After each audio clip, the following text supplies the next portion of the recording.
Here I've got Apple iPhone 11 and let me show you how to locate IMEI and serial number on the following device.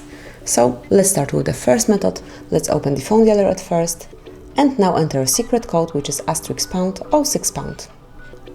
And as you can see here, you've got the device info where both IMEI numbers are included, so you can simply read them. Let's go back to the home screen and now you'll go to the second method of locating serial and IMEI number in your device. Just open the settings at first. Then locate and open general, here it is, and go to the about, so the first tab.